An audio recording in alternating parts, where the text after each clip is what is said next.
So by now you've all heard about the Somali woman that wants to run for president. Yeah, so ladies and gentlemen, meet 42-year-old Fadumo Dayib, the human rights activist. She's also done some humanitarian works in Somalia, working with the UN. And as part of her preparations, she recently graduated from the Harvard Kennedy School of Government. I'm running because I want to make a change.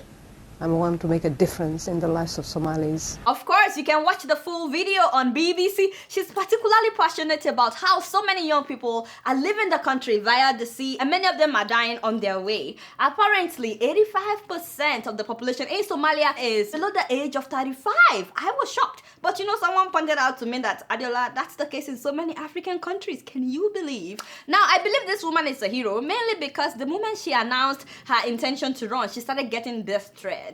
Yet, she's not giving up. I have already been told I will be killed. I will be mutilated. They'll do all kinds of things to me. It is very strange because none of the other male candidates get death threats. Can you imagine?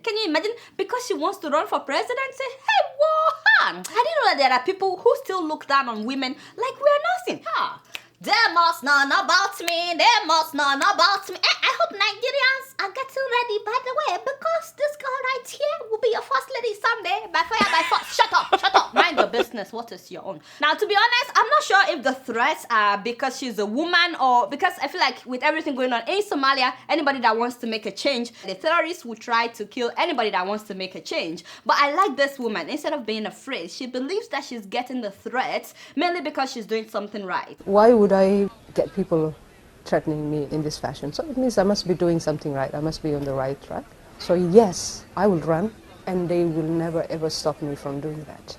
Nothing will ever stop me from doing that. Wow. But not only that, on her Facebook page, she wrote, "What can Al-Shabaab do to a woman who has died 4 times? I died when I was born, I died when I was mutilated, I died on my wedding night, and I died when I gave birth to my first child. I am not afraid of death." Wow. I pray that this woman wins that election, unless there's another candidate with better manifesto. But if she's the best candidate to do the job, my Somali people, do not let the fact that she's a woman stop you from voting for a better future. Somalia has been through too much in the last decade, so this war has to stop. And if it's going to be a woman that would stop it, she has my vote. Be sure to read more about this fearless woman, and keep in mind she's not the only one.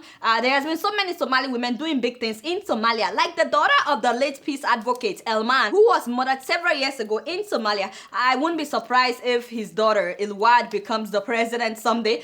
Ilwad and her mom are the ones running the Elman Peace and Human Rights Center, established in his honor after he was murdered. And they also have another organization known as Sister Somalia, an organization dedicated to providing support to survivors of sexual violence in Somalia. This is Ilwad speaking.